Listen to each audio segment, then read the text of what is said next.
I don't like playing Car without Evolve Leap in situations where I can carry. Yeah, because you want to smurf it by double jumping. I know what you. I know. Well, what yeah, you that are. too. Yeah. Okay. Hello guys, how are we doing now? We have a pretty different video today. I'm getting coached by a challenger jungler. When I said I wanted to get challenger, I meant it, man. So, who is coaching me? Well, allow me to introduce Coach Leo. What's up, everyone? My name is Coach Leo. I'm an ex-pro jungler of 5 years, where I competed at the World Championship 4 times.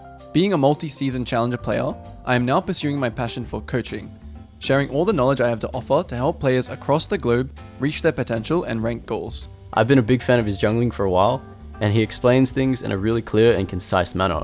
Today we're going through a VOD review of one of my games, and we also have a video up on his channel that goes more in depth in a challenger elo game. Make sure to go give that a watch, it's super informative, the link will be in the description. He's going to show me what it takes to take that extra step to challenger, and I guarantee you're going to get some juicy educational information out of this as well. Go subscribe to his channel, he does amazing educational jungle content and you'll learn a lot from him. If you haven't already and you like what you see, make sure to drop a like on this video to help support the channel. Really appreciate it, guys, but without further ado, let's get into this Kha'Zix coaching session. So this is one where it's like it's really like the getting fed and actually making like being the difference, making sure you win, I guess. Like I'm assuming maybe you get fed this game, but we'll start with the level 1. I don't like what you've done. I don't like this ward. I think this ward is really useless, but I need to see the draft first before I make any like major like I need to see I it agree, first. yeah. I think my mindset though is just like I am not going to find much use for the yellow trinket, so I just want to like throw it away and get my sweeper. That was just kind of my mindset there. Yeah, and I see a lot of players do this. Okay, it's definitely not uncommon. Okay, when do you press tab? Maybe you're just not a tab presser. Or, okay, no, I'm pressing tab all the time. It's just like really quick. It's unlucky timing. Okay, let me press tab because I want to go through like what you think. The first thing I want to go through is like what you have in your planning. Okay, cool. I don't know what support. Do you remember? Okay, it's Rakan. It's Rakan. Okay, cool. Yeah. So generally, in like your pre-game or like when all 10 champs get locked in, how do you like? What is your process of like an early game plan? Like, what are the things you're thinking about? I usually try and figure out what priority I have and what I can work with on my team, and I also try and figure out what lanes are strong on the other team. So that generally sort of dictates what I play towards in the early game. Okay. Yeah. If the enemy team is just full of like really hard to gank champs, and I have, let's say, no CC in the lanes, or if I just feel like the ganks are hard, I will prioritize myself early, and I'll just try and full clear as best I can. But typically I do this most games anyway, just so that I can sort of make sure that I'm, not doing anything too rash and losing tempo early game for no reason. Yeah. So yeah, my main focus early game, in like regardless of comp in a lot of games, is just to solidify myself early game and make sure I'm doing what I need to do to stay strong. Yep. And I think that although this is also something I picked up from watching your game, I think that a reserved approach makes sense as Kha'Zix, right? It makes complete sense because like your identity is, okay, I have a great full clear, right? I have a fast full clear. I don't have the best gank. My invade is not great either. And also even I'm prone to getting invaded because, my identity and my spike comes from isolation and ult, right? So mainly what we're looking to do as Kha'Zix in the early game is obviously we're looking to play pretty reserved and pick up free kills. But I think your mentality can switch a little bit. Like that is like the identity, but I think your mentality can switch because it seems your mentality is already coming into the game reserved, which isn't a good thing. Okay, yeah. Because how you should be thinking is the number one question. And like I tell this regardless of elo. This is the most important question you ask. And it's the first thing you should ask every single game. Past like priority, past like their strong lanes. Obviously you can think into like 3v3s, but the first thing that I think is the most important. Yep. Although there is something generally I think about before this, but it's just briefly. Where can I get a kill? That's the most powerful question you can ask yourself. Because you don't want a reserved plan. You want like if nothing else, then I full clear, or if I lose the bot 3v3, or depending on obviously what you're versing, this is all dependent, but where I can get a kill, what lanes are going to be volatile, and where do I have gank set up is always the number one question. Right. Every game, no matter what. No matter if you're playing the most passive jungler possible. Because if you actually watch really, really good Kha'Zix players, if you watch like LPL VODs, if you watch like Kanavi and stuff like this, yeah, they'll full clear, but it's like an order of priority where it's like, okay, can I do anything before this? It's not like the first thing you jump to. Does that make sense? Yeah, for sure. So like they will level 3 gank if they can get a kill, right? So that's what it really comes down to, assessing what you can actually kill. So I already think in this game, right, before I get into the other kind of pre-game stuff, I feel like pathing to top, although, yeah, you're thinking reserved, right? You're thinking, okay, Na versus Camille, he should have push. So I can simply do my full clear, get the scuttle, and the game's going to be chill, right? Yeah, I gotta say I wasn't expecting much for the lanes in the early game. I thought it was just going to be a nice chill scenario. And it does look pretty chill, but is it more likely you're going to kill this Camille, or is it more likely that there is maybe some action going to happen bot side? The bot side for sure, yeah. For sure, right? And are you afraid of Shen invading? Maybe absolutely not. No. Maybe level 3, like Aftershock Shen. Yeah, maybe he's cooking. Maybe. Like, the top scuttle is not more important than you being on the bot side of the map in case there are free kills. Yeah, that makes sense. So you always want to play the path towards volatility, like no matter what. Now, that also comes down to your like kind of next thought process, which is, this is where I'd leave it for like a majority of the elos, right? But once you do get up to Master, GM, Challenger, people are going to think on a higher level.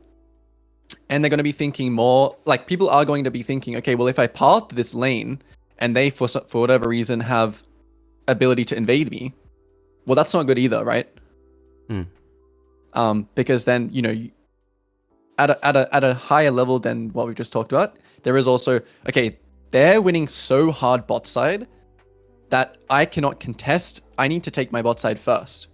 So let's say, for example, they had like a super pushing lane and a super pushing mid, and you had like, I don't know, something.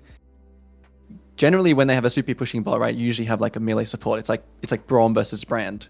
Yeah. And the enemy jungle can like full clear or do like 3 camps and like invade you with bot prior. So obviously this is still something that you have to think about. But this game, I don't think that's the case. I think you're pretty chill full clearing to bot. If you think there are some invades, which is where it's going to come into this useless ward here. This is the most useless ward. Yeah. And getting sweeper is also useless because there are way better ways that you can use your trinket. Yep. The very first thing, is how should I use my trinket? Okay, so I've discovered now I want to clear to bot.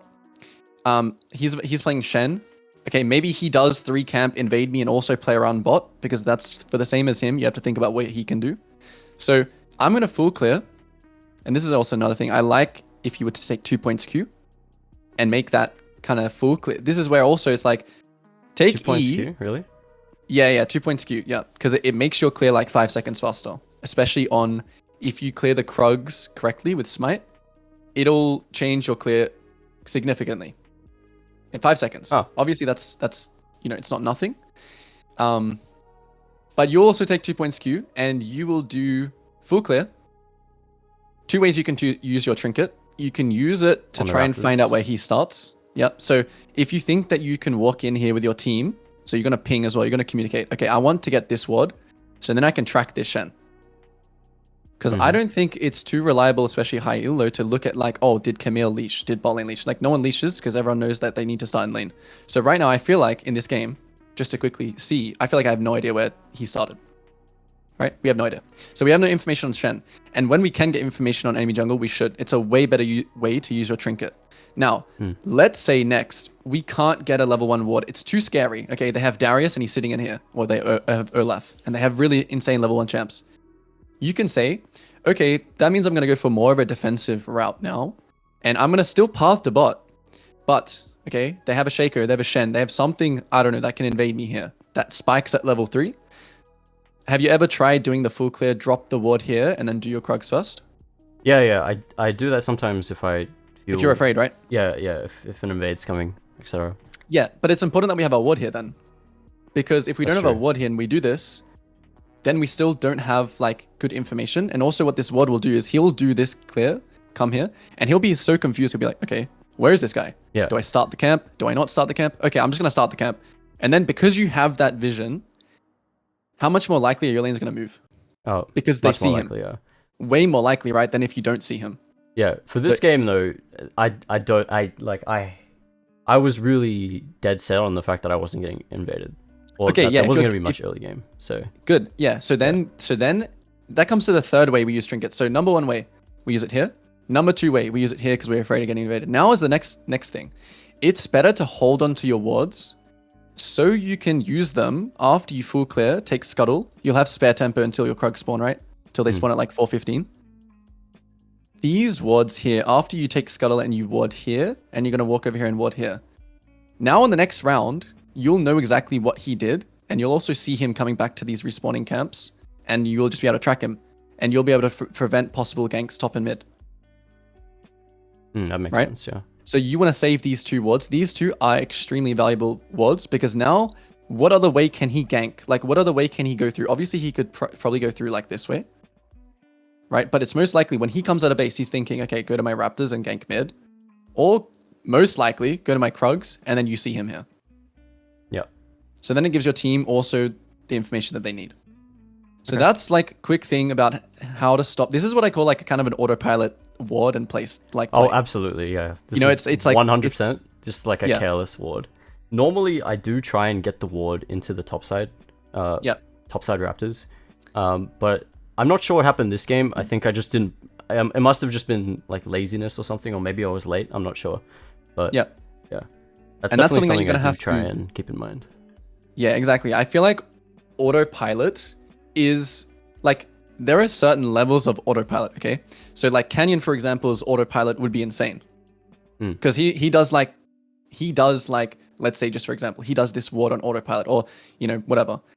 But it's important that when you are trying to do this like kind of climb to Chal, or if you want, this is like just something that you have to actually think about, right? It's like, okay, I don't want to autopilot, and that's why like having what I like to call a pregame checklist is important. It stops you from autopiloting and it gives you some kind of direction. So just quickly, I want to go back because I actually want to talk about the pregame checklist because it kind of ties into what we're talking about. Okay, yeah, you do press tab. Okay, so the 3 things on the checklist. Number 1 is win cons, and in that I like to put scaling and objectives. So it kind of gets you thinking about what objective that you want or that you prioritize between like Grubs and Dragon. All right. So I like to just think quickly, and this is something I like to do briefly. This isn't something that you get stuck on for like 10 minutes or like through your entire load screen. You just want to do this quickly. So it's like, okay, Camille versus Gnar. Okay, well, scaling wise, Camille wins, right? And Grubs are good for both of them. So that's something that we quickly point out. Shen versus Kha'Zix. Okay, you outscale Shen, but obviously he has like some early game. He has a pretty good early game. So we would say that we're outscaling here, they're outscaling here, we're outscaling here. Bot is pretty much even, and we'll just say even here. So we're kind of outscaling, but it's not really that relevant. And generally in general, dragons are just better than Grubs, like straight up. Because I've heard you say that. I'm wondering why. Yeah, because when you're the team that kind of wins late game, if you get an early dragon, it means that let's just say, for example, you're the team that outscales this game. You have this much more time to contest this dragon now. So it's giving you 5 minutes. Yeah, it's giving you a 5-minute mark. So now they get their first dragon at 12 minutes. Then they get the next dragon at 17 minutes, right? So it's just giving you an extra time. Instead of them playing for Soul here at 25 minutes, you have this extra time for your team to get online. Gives you some breathing room, right? Yeah, and then on the opposite end, right? What do they want to do? Well, they also want to get here as fast as they can. And, this isn't something that like you, especially in high elo, this isn't something that you like super tunnel on, but it's just good to give, like, have you ever played those games where it's like, oh, like if we had just like, I don't know, gotten to where we are now with some extra time, this would have been like super winnable. This is usually when you have like champions like Kassadin, Kayle, this kind of thing. That's when it's super important that you think about that. But in this game, I think because the scaling is not that crazy, and because grubs are also useful for both teams, this is a kind of game where you would think, okay, we do kind of outscale, but it's not that big. So I want golden XP over everything. Obviously, you only take dragons and risk taking dragons when it's like 100% guaranteed, right? You never like flip a dragon because obviously it's a huge tempo investment. And the way I like to see grubs, especially in this game as well, is it's nice, but I'll do it when it's efficient for me for the golden XP. Yep. Okay. So that's number one on the checklist. That's what you want to briefly go over. Okay, yeah, grubs are good. I want dragons generally. Next question is what we just talked about, which is where can I get a kill? So this game, bot lane is most likely going to be the lane that you can get a kill. Relying on this guy to land stun is bad. LeBlanc is super mobile. This guy has no CC. This guy is just going to farm and he has E. So pathing to top is useless for a kill. But bot lane, we have Tom. He has Ignite. You know, this guy is pretty much a mobile. We have really good CC and setup. He has Q and W and he has W. So obviously way more likely that we get a kill bot. So we want to path bot this game. Then the third question, which is where we just talked about the trinkets. It's like, okay, I'm bursting a Shen. So most likely he's not going to invade me. So I can also take 2 points Q. So this is where you also think about whether you're going to take 2 points Q or not. So if you're versing like someone that can invade you, you don't want to be hard stuck level 3 without E. Yeah, definitely not. Yeah. So only in games which are like these ones can you take 2 points Q where you're not going to be invaded or like harassed here. If you're versing Shaco, you take E, you ward here, you're scared. You play defensively. He comes here level 3. You've done 5 camps in the time he's done 3, and then you're still contesting this with your team. So it's a really OP strategy against invades. And so that's how this checklist will stop you from autopiloting pretty much. Yeah, I'm very curious about the 2 points in Q thing. Because we're going to have to race and test it. Yeah. Have you tested it? I haven't tested it, no, but I've usually got the car clear down to about 315 by using leap to go over the walls and stuff. Okay. Yeah, I might be wrong, but it makes sense, especially if you do the smite on the Krugs. So when you full clear down here, if you use the smite on the Krug and kill it instantly, your 2 points Q literally just one-shots these 2 camps. Yeah, I'm curious about that, because normally, like, if you don't take 2 points in Q, killing the big Krug and smiting the big Krug is faster than getting the small one. So yeah, exactly. If you don't have 2 points Q, it is faster to kill the big Krug. I'm wondering what it's like with 2Q. That would be interesting. Yeah. Okay, so this is the first interesting thing here, okay? You starting the Raptors, which I like this game, okay? Because when you start Raptors, what does it mean? I know you did this in your video too. You like it because it gives you a better start, which is good this game. Yeah, you just get the camp on cooldown and you can come back to it later. You do the full clear, you come back, you take them, you base. But what's good about that is that now you're pathing actually towards bot. Yeah, that was my intention, right? So, which is good. I generally tend to ignore Camille early game because she's so safe, very safe early laner. So I like to ideally stay away from the lane and go towards bot side when it comes to Camille. But yeah, in this case, it was just like for farm purposes. Yeah, and I actually really like this clear as well because you get to kind of use both of what we just talked about. What did we just talk about? We talked about having a safe clear because he is prior, right? Yeah, we get to rotate down to the. But we also CC get to still play around bot on the next round, and we're also sticking to our champion identity, which is get level 6. Yep. So this game plan is probably pretty close. Like I would say between full clearing to bot, I still think is better because I think this bot lane is going to be volatile. Rakan generally isn't that volatile, to be honest, but I think Tahm Jin is. And also this bot lane should also still have push. So that's the final thing that we didn't really think about.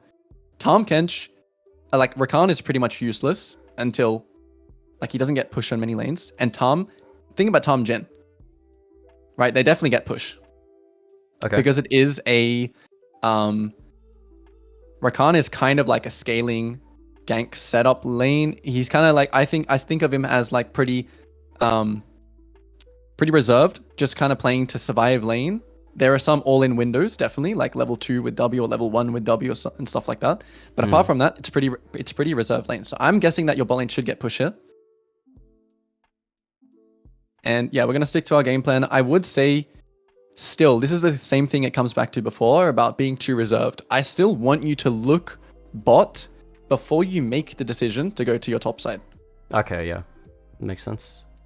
Because if it is a 90% chance you kill them here, if they're trading like crazy, and you have the information like, oh, you never saw them ward or anything like that, right? Obviously, if they warded early, like 1 minute, the ward's going to last until 2:30, which is going to be timing out as you finish your 3 camp. But it's still a good habit to not just be like, this is what I'm going to do, and that's it. You know, you're kind of like locking yourself in here. But what if Kai'Sa is like a 1 HP free kill right now? And what if you knew that they warded here? Or maybe, okay, you're obviously not going to know where they ward here because they ward before lane. But this is something an LPL challenger, you know, crazy high rank jungler would go for if it was free. So you saw how LeBlanc just dipped into bot side. You know that that's warded now. So information like this. You see this? Yeah, yeah. So now you know you can't walk that way to gank bot. So then it's like, okay, well, this gank isn't good anymore because now I can't walk this way and I can't go behind Kai'Sa, and this makes it low percentage. But the first thing is panning there. So these are some good pans between camps. You're getting some information. Somehow Camille is getting pushed on Nah. Who knows? Who knows? Maybe I don't know the matchup as well as I think I do. I don't know. I just know all my friends hate Camille. Yeah, because she's BS, especially for jungle, because... And so, again, here, when Camille ducks in here, what does that mean? It means no gank chance top, right? So, obviously, now is a no-brainer. Go back to our Raptors. Okay, cool. We see I just get a free kill here. A pass by. But you can see how the bot lane has push, right? At this time. Yeah. And these are things that you should also, when you, after the game, is to reflect upon, like, oh, okay, well, like, this matchup has push. Obviously, that's something that can change because of player skill. But overall, yeah, I like the game plan. Has Shen showed yet anywhere? He ganked bot. Obviously, the first thing we do when we see a jungler gank bot is check CS, check camps, level 4, so he full cleared the bot. Checking his CS here would... I mean, I guess checking the river is the same thing. I mean, I see him level 4, so like 28 CS, right? Or 24 CS, right? Yeah, I'm talking about if he had Scuttle already. Right, yeah. So you wouldn't have to kind of waste those few seconds if you just checked his CS here. Can Shen clear that quickly? I don't think so. Well, I mean, it was a long time. Look. Like, you had finished Scuttle already, and you had ganked mid. To be honest, I have no idea how fast Shen clears. If you, like, know that he can't clear that quickly, just generally, I feel like he's a fairly slow clearer compared to Kha'Zix. So. Yeah, I would, definitely. I can't see how a Shen would clear on par with Kha'Zix, personally. Yeah. No, I agree with that. I just think in terms of the habits, it's something that you can, like, think about. For sure, yeah. Because it's like, would you press tab if this was like, I don't know, Lilia? I don't know. Something that's similar clear speed, I think, is what I'm going for here. Like, Lilia is a similar clear speed. Right, yeah, I see what you mean. Okay, bot wave is completely ruined for Jhin. So going here is better than going to the... It's more impactful than going to your Raptors here, I think. Because... Actually, wait, is it bad for Jhin? Let me think real quick. It is. Actually, it's even. It looks a bit even, yeah. Yeah, it is even. And Shen re-ganks. Still think parting there for now is fine, but then you let him die. Good.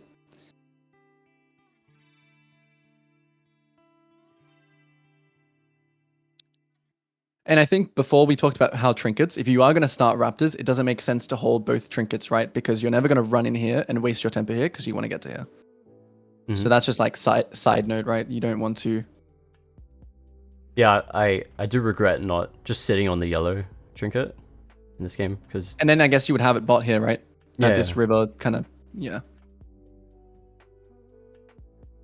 Okay, so this is a good game to review because your team isn't doing well. So now when you do Wolves here first, it tells me that you want to spend time on the top side and go for grubs, which I think in this situation is correct, because we want to take them when it's good for us, and also the top wave is going to do what? Or it should. I mean, I think checking the top wave would have been good to see if it was going to like slow push towards Camille. Gives you even more of a reason to do the grubs, right? I'm mostly not worried here because I think I'm on time for the grubs spawning. So even if I get contested here, I can quickly take one and leave. And leave. Yeah, it's not a big.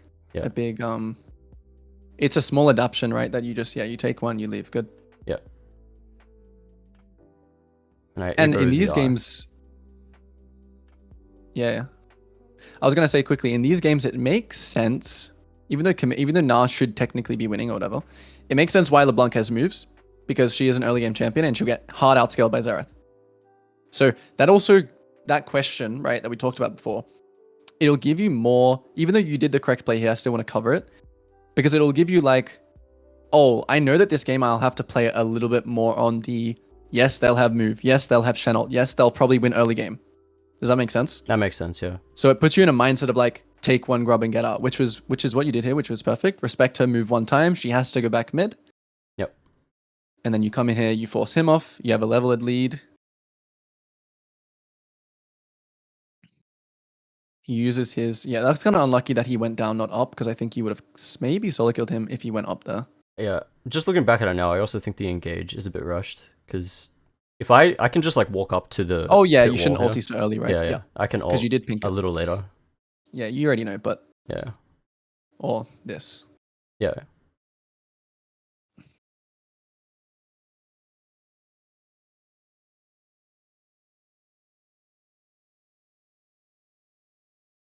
Nice, get the wave. Let's see. No, yeah. I think I leave it because it's pushing. Correct, yeah. Yep.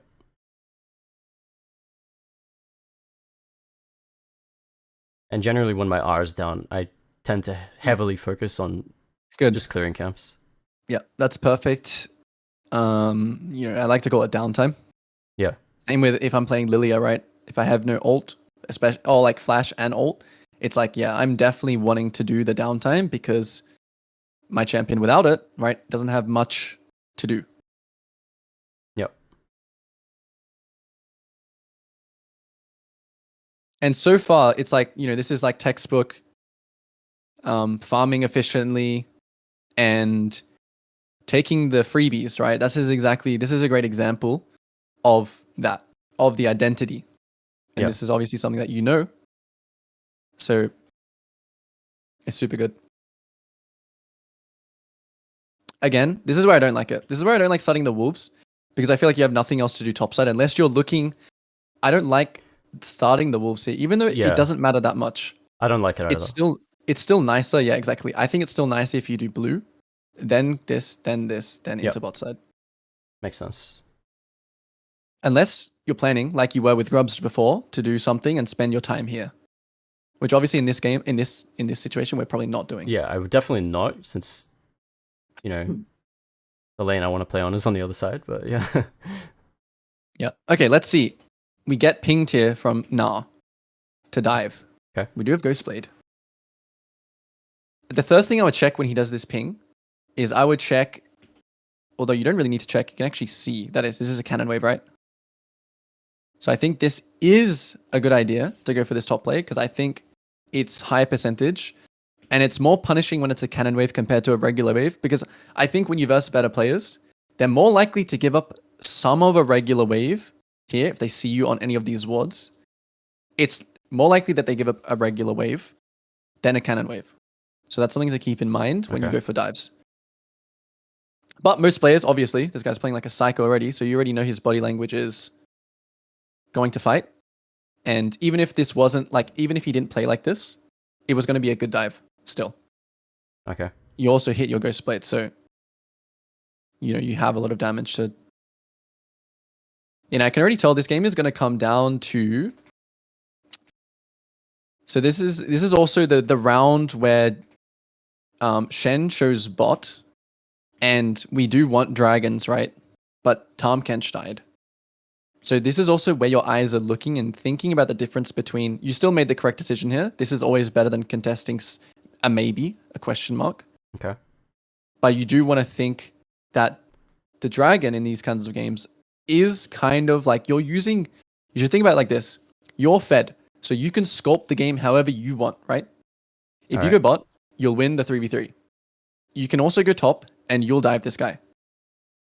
But because Tahm Kench died, I also think this was another, like, I think if Tahm Kench was alive here and they were pressuring lane, I almost feel like if you think they do dragon too quickly as well, you do this play. But it's really hard for me to say, to be honest, because I always like going for like a play that's guaranteed, right? Because this is guaranteed gold. Yeah. And guaranteed to punish Camille. Yeah. If I were to head down bot side, I was just a little uncertain as to like what they were actually doing there since we have no vision. Yeah, so. Exactly. Yeah. Since you don't have information, I think this was the correct play. But obviously, if they were on dragon here, you try and like, and if you think it's contestable, that is a bigger play than like obviously killing this Camille. But I think you made the correct decision here to kill the Camille because you didn't have information. Okay. So yeah, they end up taking dragon. Now he goes to your raptors. You can't really cross because your mid died. So again, you make the correct decision here. Something I think okay, let's see your pings here. Okay, good pings. You're pinging that Chen is here. Good. Okay, good pings. Yep, and if they die anyway, what can you do? That's how it is. That's how it is.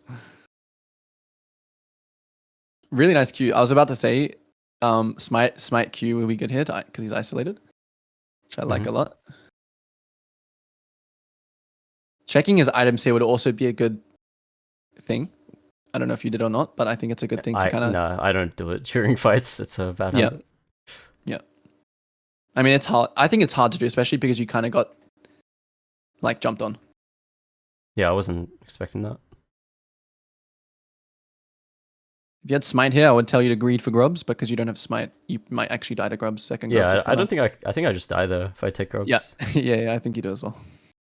Okay, so this, now that you've done like 5 grubs, it kind of looks like to me now, what does it look like you're sculpting this game? How do you think?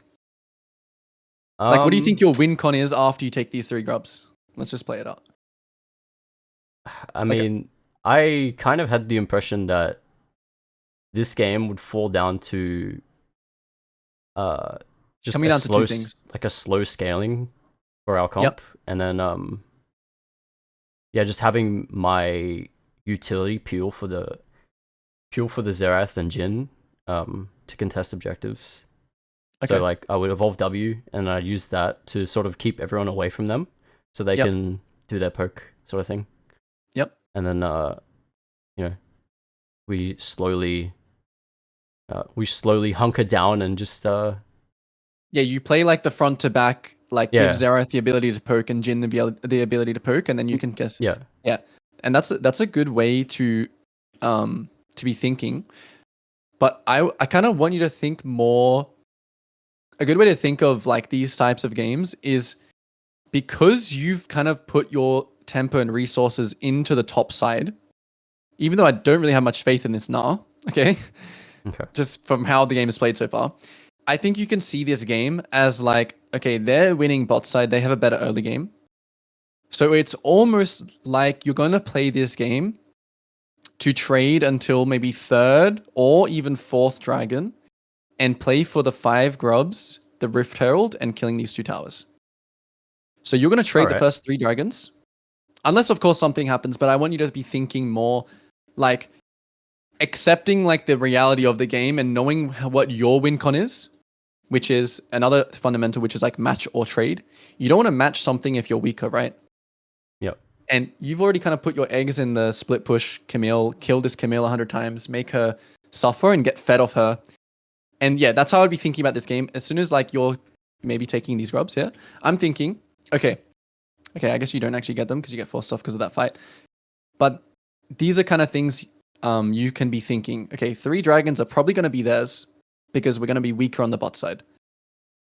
Okay. Because their bot side is winning, LeBlanc is winning. We don't want to force a fight for the 2nd dragon because it's only going to get, the chance of us winning is only going to increase the further this game goes on.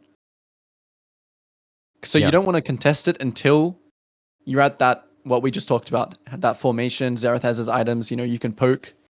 So yeah, this is a game where I would really want to see the punish in the top side, getting the Rift Herald, killing the Camille, on the Mega Gnar, pushing, getting these 2 towers in trade for the first 3 dragons. That makes sense. Yeah, I definitely wasn't thinking anything like near close to that this game. So that's interesting. Yeah. Yeah, it's like that you're thinking what the game is going to look like. Who is it versus what? It's like it's me and Na making kind of, you could see it as like we're bridging to the late game. We don't Makes want to sense. slam heads right now because this is in their favor. Of course, this comes down to also your adaptability. If someone dies and you can sneak the dragon or you can get the dragon somehow, but we're kind of just looking at a rough estimate of the game. Just so we know what to do when the time comes to it, which I think it will come to it. Yeah. I think it will come to like dragon fights and your bot lane. Let's see the score right now. Are they actually hard winning or not? I'll have a look in a sec. Okay, actually, let me go back. Why were you forced off here? Rakan move. Yeah. Kind of sucks. Good. I think, yeah. Good discipline. Really didn't want that grub to go, but yeah, because you wanted 4. It kind of sucks.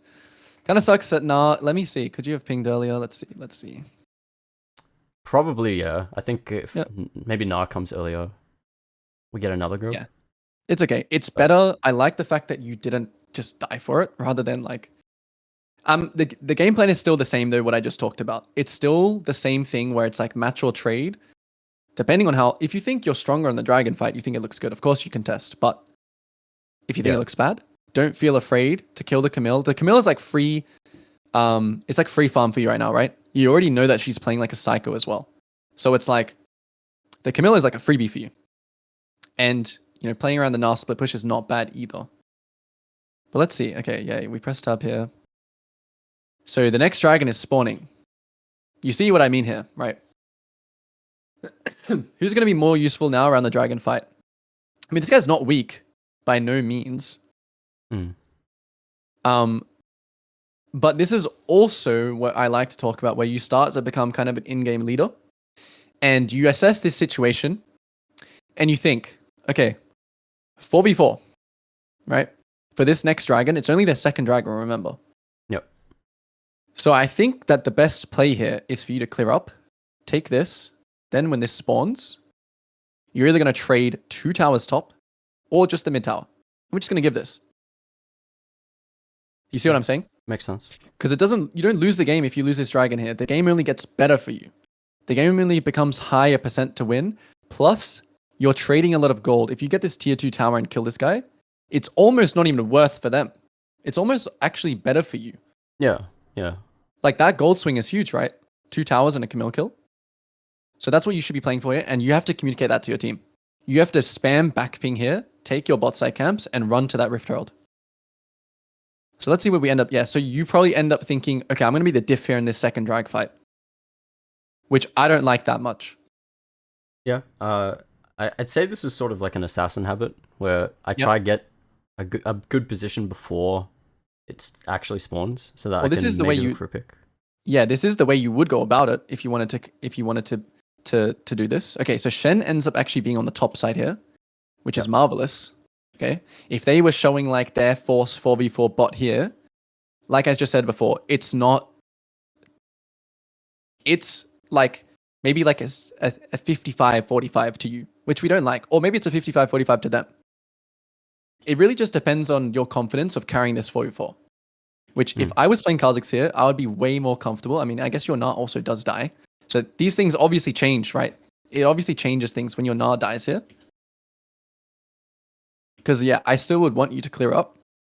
But Shen ults top, which means now you make the correct decision. Do you see how you have to change? Now, top play is no longer available. Yeah. You see that? But if that had never happened, and Shen was using his stuff bot side to ult these guys, this would no longer be the correct play. Makes sense. Yeah, I think that you would lose this.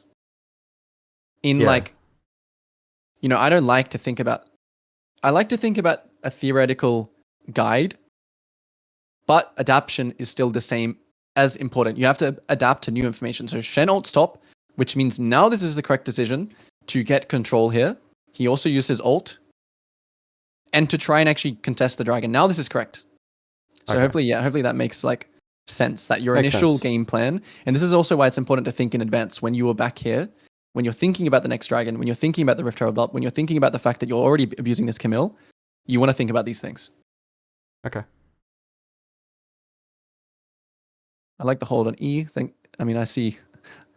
Number one, most important thing as Kha'Zix, right? Don't use your E unless you have to, unless you, Yeah. you know. Yeah, definitely. Just hold that shit until the next game. Yeah. So now, this is actually Shen, even though he gets a kill top. I don't know what Shen's doing here. This Because is a this is good for misplay you. from him, right? Yeah. This is really nice for you because he was also playing on the fly as well. Like Shen Camille is also a nice combo, right? Because he ults. It's a pretty good combo. So he was also thinking like, okay, well, I'll take the Narkill and the Rift Herald, but I like this situation for you more because now you get to have that kind of ability to take that dragon and have more time. Makes sense.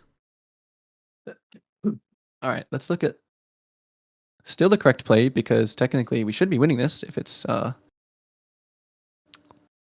Yep, good. I don't really have to watch honestly the crazy inner micro workings of it. I like that you stay here as well. Common habit I see a lot of players make is they'll instantly base here, right?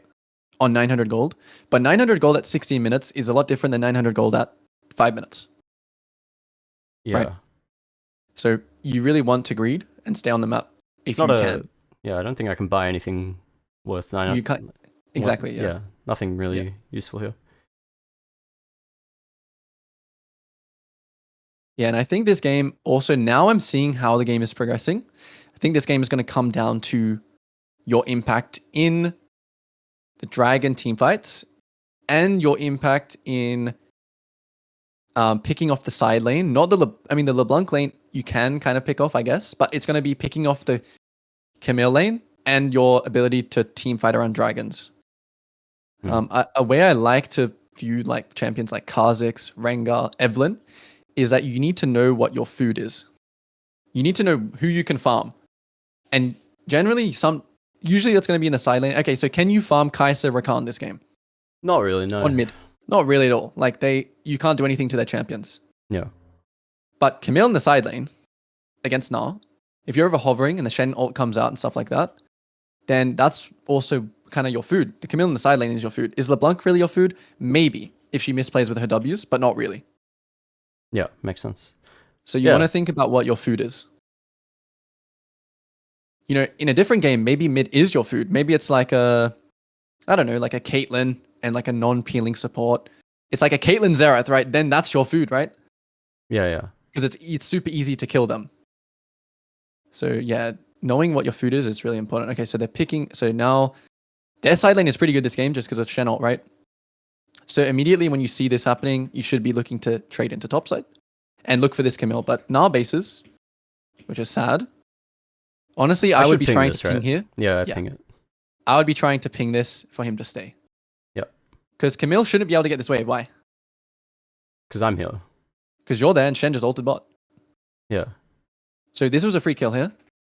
You know, maybe Gnar had like 5k gold. Who knows? Probably not. You should definitely try and ping him. The type of pings is also important. You should ping assistance here, and then, or like on the way here, and then assistance on this guy, and keep doing this kind of ping. Yep. Tell him what you want. Like, a lot of players ping, but it's like not the right ping. No one knows what you mean if you like just like normal ping this or like danger ping him. He doesn't know what that means. He knows what on the way means. He knows that means you want to kill this Camille. So the type of pings you also use is important. Trade a little bit. Good. I really like but you know, your initial like, okay, top bot's dead. Let's look to trade something back. Red and Scuttle. Good. And nice. We find this play, which is really good. And I'm liking that before I kind of say something, you're doing it, which is a good sign. Nice. Know your food.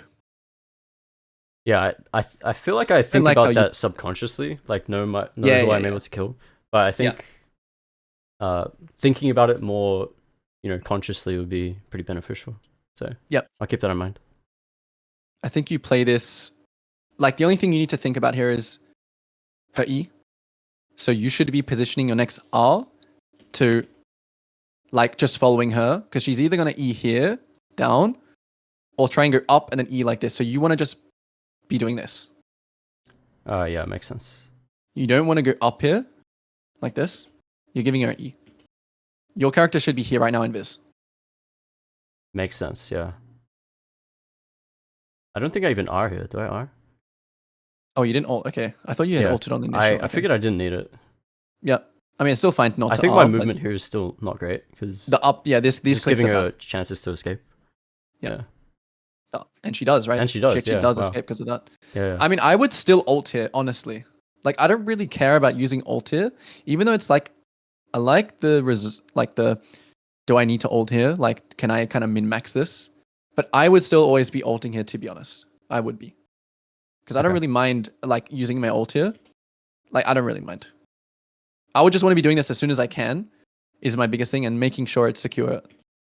But if you're like 100% sure that you can kill here, which probably can still, without ult. But yeah, I'm just saying, if it was me... I'm just sort of waffling there. I think that's just the misplay. Yeah. I think I was just like looking at her. Yeah. Oh, wow. I'm surprised. I think your reactions need to be quicker here. Mm-hmm. Because, we'll talk a bit about mechanics now, because I feel like this is the point where you've done the macro correct. And this is what I talk about as well all the time. And this is something that you'll do or you'll think about for until the end of time, which is how to play fights. Because it's you've done the macro. Now it's time to make the difference. Now it's time to have the impact, right? So, when you see this W come out, I guess you could be looking at the map and thinking, and you don't have E as well. So I'm trying to understand. I'm trying to get into your thought process here as well. Okay, so we see LB top bot. Don't know if she has TP or not. Does she have Ignite? No, we don't know if she has TP. Does Zera Theft? So this is where like more things you have to think about. More things. For sure, yeah. So it's like the first thing you think about is numbers. The next thing you think about is like you see the W. Yep. Yeah, here I think it's a hard tunnel vision. Like I see these two coming to save the Camille, and I'm like, oh, okay. I need to like take a step back and sort of reassess. So normally I just like back off a bit, throw out a W, and then I wait to see if I can, assassinate if the someone, fight right? is actually worth doing. Which I really like the step back here. It's unfortunate you get hit by the Kaiser W because it. Because I think if I was looking at the map more here, I'd be able to realize that I can actually engage on this with my R. Because everyone else is further away. But, the thing I'm just not looking. I think assessing before, like, obviously you're in the middle of fighting here, right? Yeah. But you already see LeBlanc bot. Yeah. So 1, and now you see 2, 3, but we don't see Shen. I think the only thing here is just like, okay, once you see the Tomkins W come, you can be looking to do like the fake out ult back mechanic. Yeah. Like I'm ulting away, but then I go for like a quick like auto Q here on Kaiser. I think that's the only thing. I don't really think actually no, this is Shen here. What am I saying? Okay, Rakan is the only one not accounted for. So yeah, you just turn earlier and you go for the auto Q here, and I don't think you're in danger. You also still have flash. Yeah, everything's burnt here. This is free. Yep. Let's see. Yeah, the fight still looks pretty good. And in saying what I just said, I still think it's more important that you, especially like in these games, I think it's really important that obviously you played slow, which was good. But you want to make sure that you're not the one dying here, right? Because what happens after a fight like this is there's a lot of, usually, or sometimes there's a lot of farm to be taken, like I just say here. So you want to be sure that you're alive after these fights to take kind of like the rewards and like the downtime. Dragon is spawning now, so you're probably only going to be able to get Krogs. Yeah, you should take Krogs here as well. Yeah. Are you under danger of anything? And like you say as well, you're fishing for something here, but it's a little bit risky. Without your ult, what do you want to do? I mean, you should be thinking as soon as this fight's over and you used ult, I would be thinking, I'll take a free kill if it's like a QE. But if not, what do I want to do? Downtime? Take it all. You might not even have to base it. Like, I think I would just like full clear down to the dragon. Maybe I would base, I don't know. But being greedy here is good. Being ultra greedy. Like, I would already be looking to just take Krugs. I would just jump on the Krugs here, right? Yeah, exactly. Make it quick. Make a decision quick. I think I'm going for the I think I'm going for a Dark Harvest proc on Kaisa with a W here, because she's like, I saw her really low, and so I tried to see if I could pick her. Yeah, I think that just comes down to, of course, this is like the skill of jungle as well, the decision making of like. This is something I see, especially like when I watch Kanavi, is he is the greediest, like he is mastered the art of greeding. Like he would literally not base here and just clear down and heal to full and get an extra like half level, full level here, and not care about sitting on like 1.6k gold at this dragon fight. Wow. Okay. So like, yeah, it seems like okay, that doesn't sound right. I think obviously this is like a, see how it is. How much gold do you really have? Okay, don't do that if you have 2k. Do it if you have 800 here. 800 gold here or like a little bit less. Yeah, I would do it. I would sense. say it's better. A Dirk probably does change this fight. So yeah, when I watch it, I'm like, okay, this guy's just, it's just something to consider. Yeah. To be really greedy. To take things to that extra, like, okay, I don't need this Dirk for this dragon fight. Or, okay, I do need this Dirk for this dragon fight. It's something that you just consider. You want to push the game to its limits, is what I'm trying to say.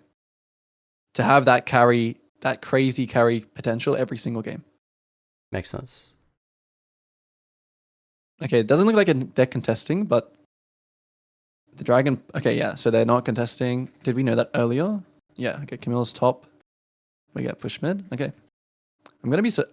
I'm guessing you lose this game off of like Camille Shen's like split push pressure now. Oh, we don't lose. This is a win. Oh, this is a win. Okay, yeah. Yeah. Okay. I was gonna say it seems very hard to see how you lose this game because it is not that it's like obviously over right now, but for what we were saying before about the holistic approach, what was their team's win con really? It was to get Soul. It was to use LeBlanc and Shen's early kind of presence and early game potential to stack dragons. So you can see how that Shen play, he kind of threw that away there. He actually lost like control of the game with that top ult. Can you see that now? Yeah, I see it now. That does make a lot of sense. Yeah, if no one pushes side waves, this is a good idea. Obviously, you need to watch if there's a fight. If there's a fight, you need to get there as soon as possible. Yep. Because we can't rely on people in solo queue to be like, my Kha'Zix is top, don't fight. We can't rely on that ever. So yeah, you have to be the one assuming that they will fight and assuming you can make it to clean up. But this is a really good example as well of how to grow your lead even further. Yeah. Which is if there's no one in the side lane and you also want to try and kill the Camille a lot, you do it. You be that person. Especially another thing here as well is that if you did have camps, if you had like your full blue side here. Oh no, you already cleared it. Okay, never mind. Yeah, okay, never mind. I would say you still want to give your team golden XP. Right. But this is like, okay, no one's doing it. So obviously they're just like, then you do it. But you want to prioritize your camps over side lanes at this point. If your team is going to the side lane. Gotcha. Let's see, good base timer. Everyone's basing. Syncing up bases is good. Yeah, so let's talk about team fights now. What do you think your role... Now, in like a 4v4 or 5v5, what do you think your role is? We said about it before, right? We analyzed both comps. So, yeah, you're not playing to assassinate anyone because there's no one you can assassinate. Yeah, you're kind unless of the moment dealing... arrives, exactly. I'm just you're there waiting for your moment. Either quick damage or, I peel back with Evo W. Yep. Which and I'm looking for a pick here in case they. Like, yeah, you have free time, right? So yeah, I got nothing. May as well. And I think I go for something here. Yeah. Yep, I like it. Oh my god! Don't even talk about it. Okay, this is. Let's see. I mean, this is like, I think this is the jump, and this is also thinking about Chenault. You don't have to jump here. She's already giving you the information that she's like walking up here, or like this like body language change here, and how quick you are. Like your ult's still gonna have like half a second, I would say, or maybe a little less than half a second. So you don't have to jump here. Yep, I hold it. You're already on her here. You smite first. Smite or smite WQ. And then when you bait out all the abilities here, You bait out Rakan ult. Maybe you bait out Shen ult. Yeah, I think you weren't considering Shen here. And also, LeBlanc is bot. So I think for that, it's good. So overall, it's like 3v3, right? So it's not actually that bad. But like we said before, this is why the food thing is important. It's hard to kill Kai'Sa with Rakan there. For sure. She has Invis, she has ult, she has Shen ult. So the knowing your food question here came into kind of play. Good flash. Yeah, and then you end up dying. Yeah, this is a pretty big... Yeah, I could see how the game could swing here now if they get Baron, which I think they should.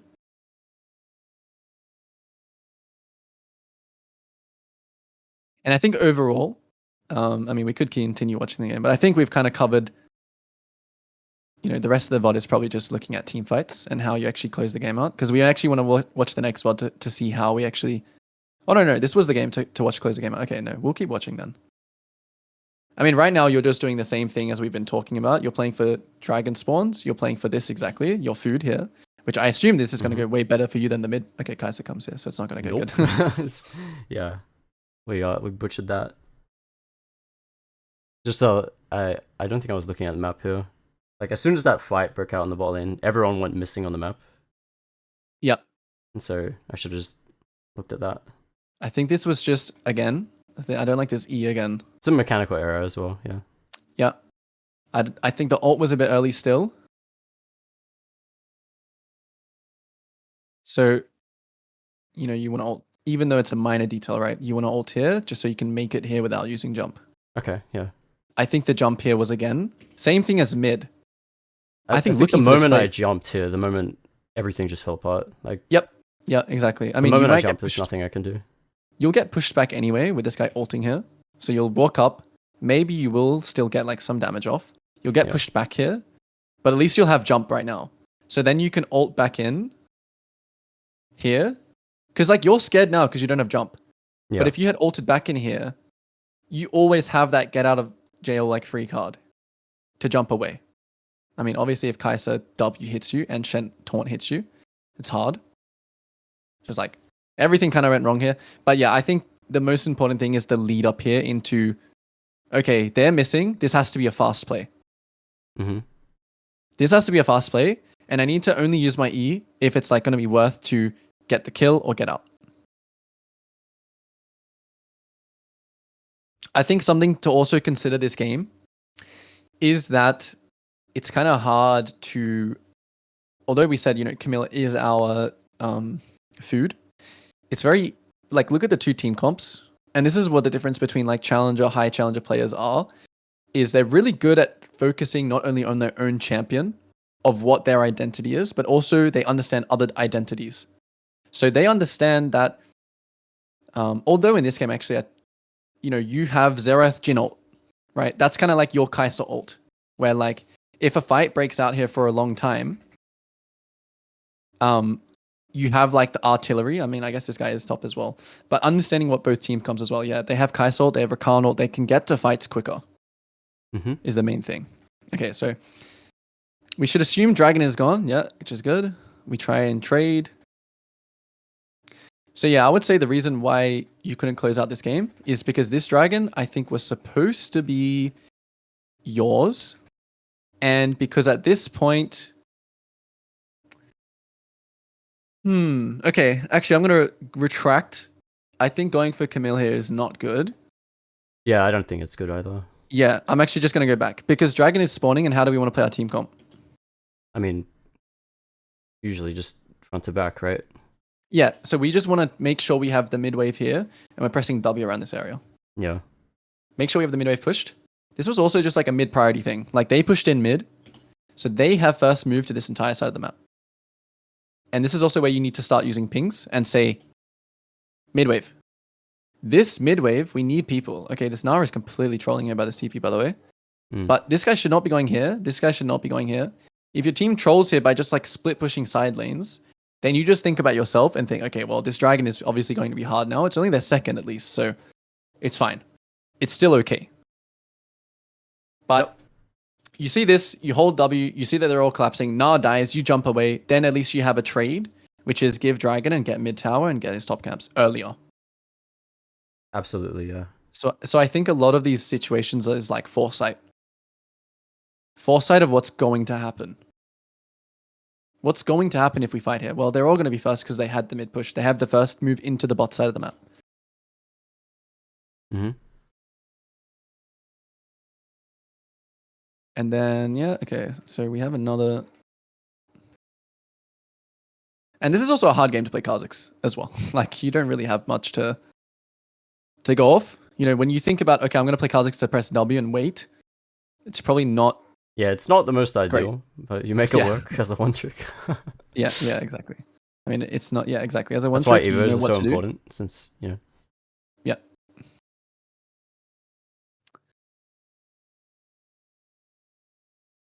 I think we just leave Baron here. Yeah, we just trade it. Okay. I think this is fine. Oh, this Chenault's nice. We get 2 kills. 2 for 1. I mean, 2 instead of 1. Nice. Okay. Yeah, it's fine to die. Your team should clean up, which they do.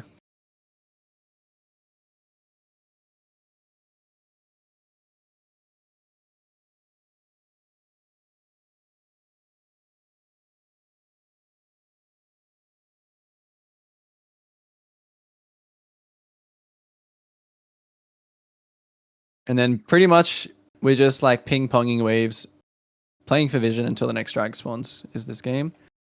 Yeah, I think just these... totaling. Yep. Let's see when Camille shows top. Yeah, as soon as Camille shows top, I like that you're recalling her and that you're running for her. Because maybe you can do a fast play on the Camille in the side lane. Yeah. I like that as soon as you saw the Camille, you do this. This is really important. Okay, Tom Kench randomly decides to run in, even though they can't one-shot the dragon, so this guy's trolling.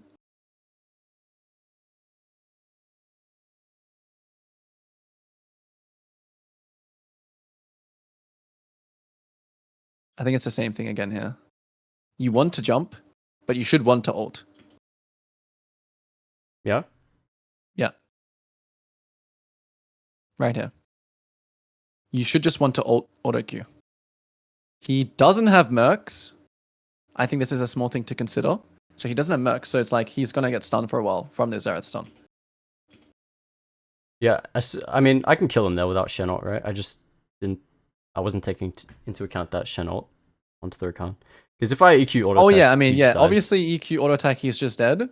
Yeah. But I even still think, even though EQ auto attack he's dead, I think it's like he's also dead to ult EQ, and then also you still have jump. Like, it's the same thing, but you should always be looking to save this, because then if you kill him, you potentially have ability to continue chasing and still having your jump for further kills. Like, I just think as a thing, I know what you mean. It's like, yeah, it's a quick decision to quickly one-shot him. I can see myself doing the exact same thing. But it is important that you have your jump. Okay, you get the reset. Wait, no, your jump, just wait. E cooldown is insane when you... Yeah, I chose to max it second this game. Oh, okay. I've actually never thought about that, but that is kind of cool. Like, your jump cooldown here was insane, and you smurf it. I actually have never thought about that. I've never thought about maxing E second.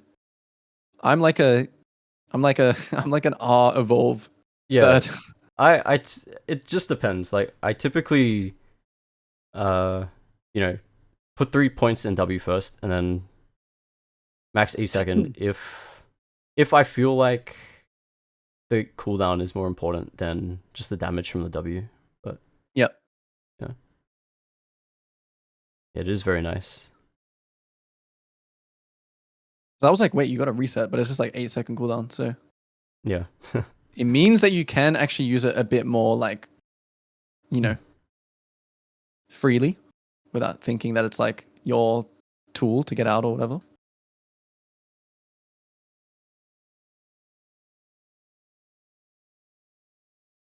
Yeah, huge play. I mean, this is a great example as well. Like, this is the carry moment. This is the, like, I have done all the macro correct and all the micro pretty good so far. I'm really fed. Now it's my time to be the diff. Now it's my time to make the difference. And yeah, you're showing off your, like, champion mastery here really, really well. And it's like, this is how you do it. This is how you carry. You do everything right. You keep your agency. You don't int with your team. You don't force any plays that are unnecessary. You get fed. You use the fundamentals.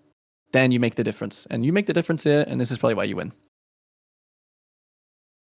You have that. You wait for your moment. You're actually doing so much damage. It's actually crazy. Okay, maybe I'm just insecure. That's why I don't like evolve E. Like I feel like people should have more confidence with evolved E. Yeah, exactly. Sure. Because like you're so deadly at this point. Like, you know. Yeah. I don't like playing Car without evolved leap in situations where I can carry. Yeah, because you want to smurf it by double jumping. I know what you. I know. Well, yeah, that too. Yeah. Okay. Let's go next VOD. I hope you guys enjoyed that VOD review. The second part of this coaching session is on Coach Leo's channel. So if you want to see the other half of this and coaching in a Challenger Elo game, then check out his video in the link in the description. I hope you guys learned something. Guys, I sure did. And I'm on my way to Challenger, baby. Thank you for watching, and I will see you next time. Bye-bye.